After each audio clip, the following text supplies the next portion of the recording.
আসসালামু আলাইকুম। আবৃত্তি করছি কবি সুকুমার রায়ের জীবনের হিসাব। বিদ্যে বোঝাই বাবু মশাই, চুরি শখের বটে। মাঝিরে কন বলতে পারিস, সূর্যি কেন ওঠে? চারটা কেন বাড়ে কমে, জুয়ার কেন আসে? বৃদ্ধ মাঝি অবাক হয়ে ফেল ফেলিয়ে হাসে। বাবু বলেন, সারা জনম মরলি রে তুই খাঁটি, জ্ঞান বিনা তোর জীবনটা যে চারিয়া নাই মাটি।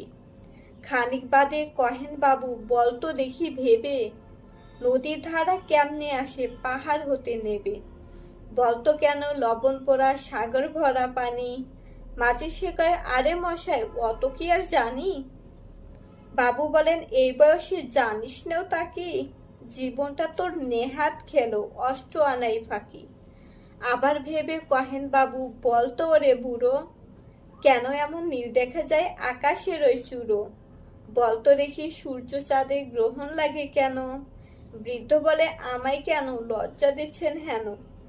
বাবু বলেন, বলবো কি আর বলবো তোরে কিতা, দেখছি এখন জীবনটা তোর 12 আনাই বৃথা। খানিক বাদে ঝড় উঠেছে, ঢেউ উঠেছে ফুলে, বাবু দেখেন নৌকা খানি ডুবলো বুঝি দূরে। মাঝিরে কন, একই আপদ ওরে ও ভাই মাঝি, ডুবলো নাকি নৌকো এবার, মরবো নাকি আজি? মাঝি শুধায়, সাঁতার জানো? মাথা নাড়েন বাবু। মুখ্য মাঝি বলে, মশাই এখন কেন কাবু?